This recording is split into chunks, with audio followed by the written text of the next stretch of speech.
Hey, how's it going out there? Today we're going to be doing some more work on our wrecked Sportster that we picked up. As you can see right now, we don't have the exhaust currently installed on it, so that's going to be our project for today.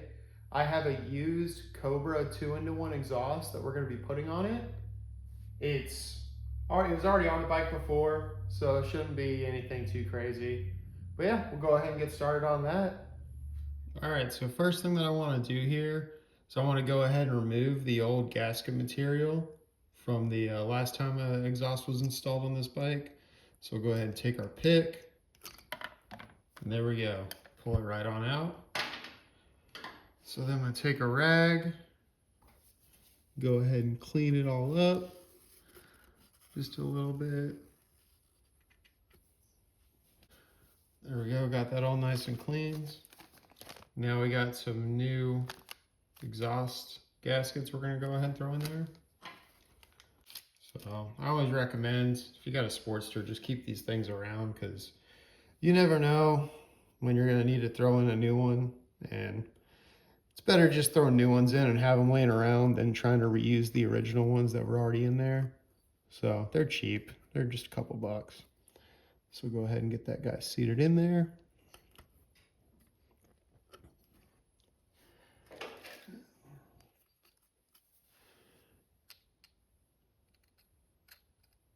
There we go. All nice and seated. Then we're just going to go ahead and do the same thing over here. So go ahead and get that old one out and put that new one in. Clean off some of that old material.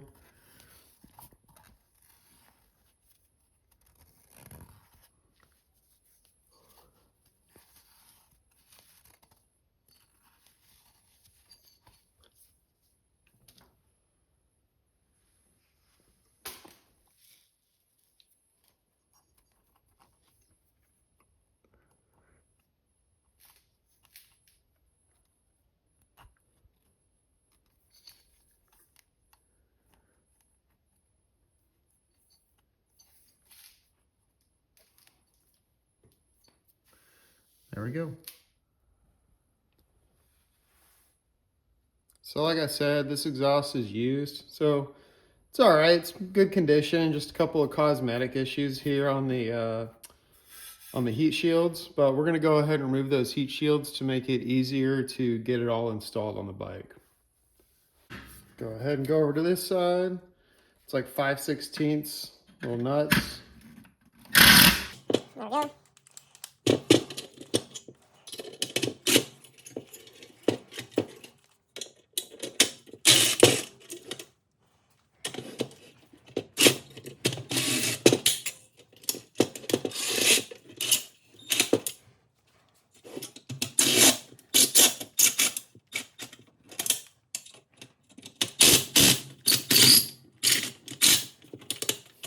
All right, so now we got our exhaust here. I got some new exhaust nuts on standby ready to go in. I just like to get new ones every time I do an exhaust, just because the old ones always get all chewed up and torn up. So it's cheap to just go ahead and get some new nuts, throw them on there. So first we go ahead and bring those flanges all the way down.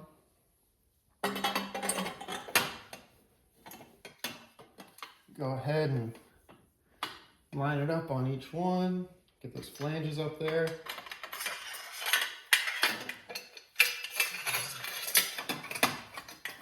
There we go. Got that one lined up.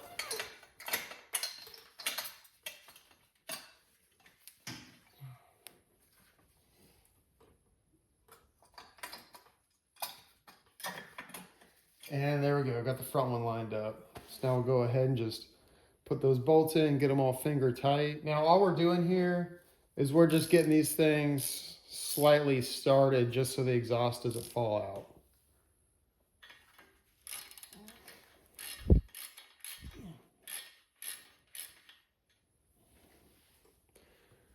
Move the camera a little bit.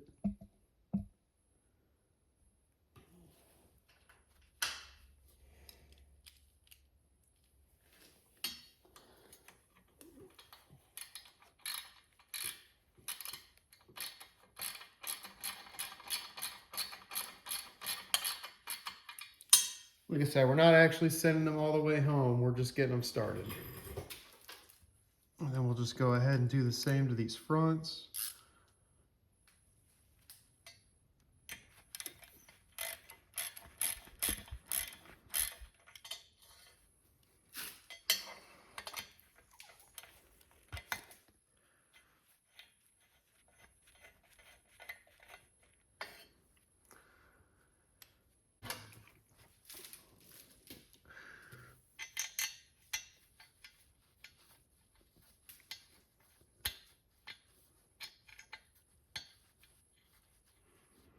There we go. All right, so now our next slip here is going to be sliding on these little slip clamp. Get that there. And then we're going to line this up. So we have our bolt holes here lined up with the exhaust bracket.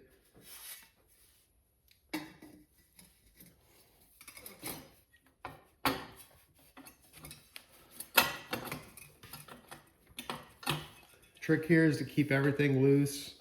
We're gonna get the bolts started in here, and then we'll start tightening up everything else. All right, then we go ahead and we put in these bolts down here. We just got them finger tight in there, just enough to hold everything in place while we get everything else tightened up. So now we're gonna go ahead and tighten up the exhaust nuts there. There actually is a torque spec for them. The torque spec for them is anywhere from 95 to 120 inch-pounds. Yes, inch-pounds. It's going to be very barely just above snug. All right. A lot of people don't realize that there's a torque spec on these, and they torque these down way too much, and that's why you end up having issues getting the exhausts off and you snapping studs later on. So we'll go ahead and get that tightened to spec. I like to start with just a standard socket, and then as we get close to needing to actually torque it, then I'll bust out the torque wrench.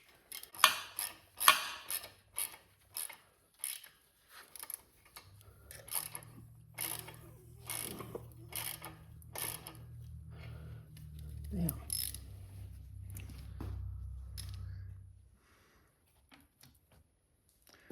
All right, so now we'll actually go ahead and snug these ones up.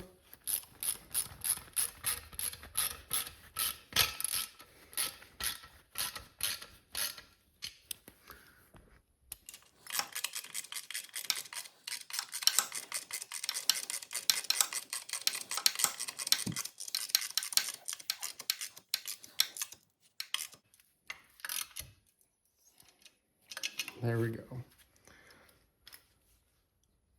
Now we got both of them started up. Now we're going to go ahead and start torquing them down.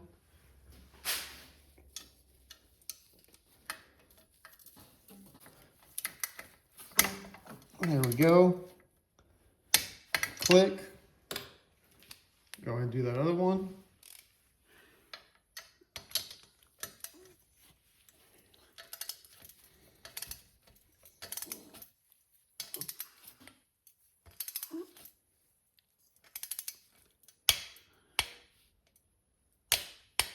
All right, click.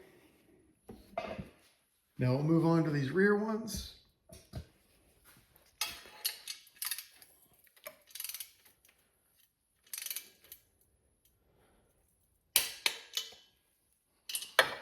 Got that first click.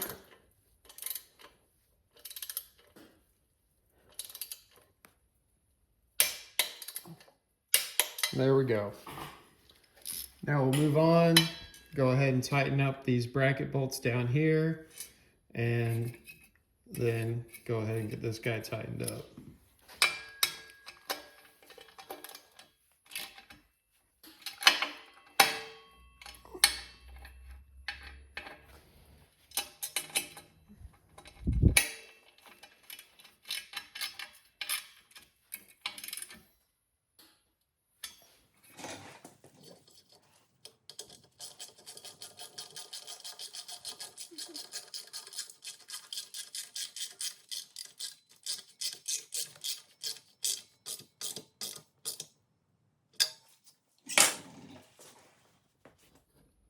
Now we are going to go ahead and start working on getting our exhaust shields on. They actually do go in a specific order.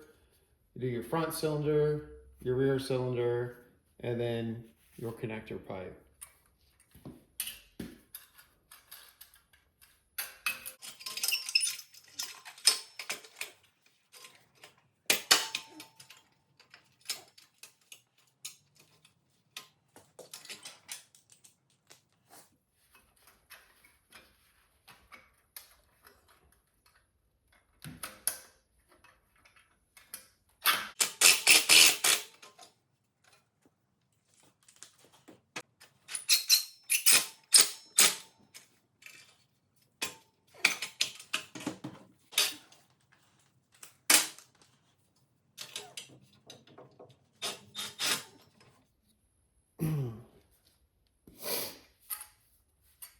Now we're going to move on to this rear one.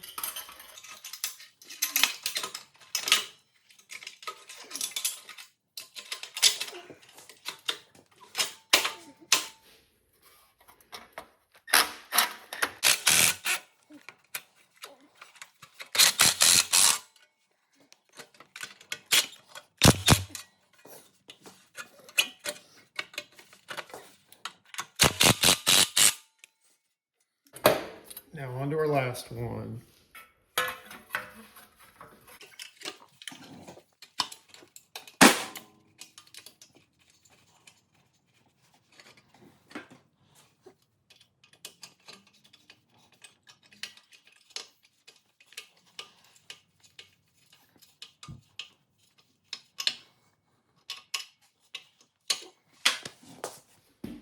Now that we have our exhaust installed, we can go ahead and do our first test run of the bike.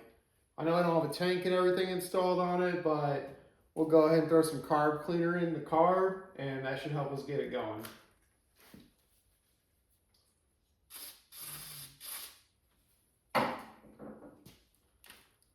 Go ahead, pull out that choke.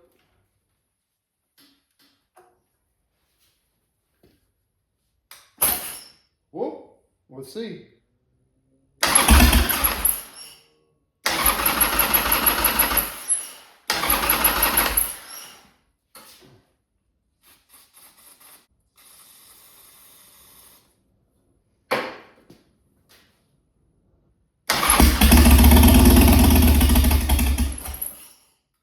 There we go.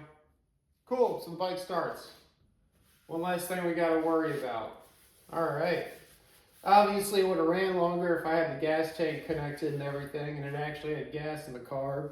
But I just wanted to make sure it could kick over no problem, and we could start getting the rest of it back together. All right, until next time.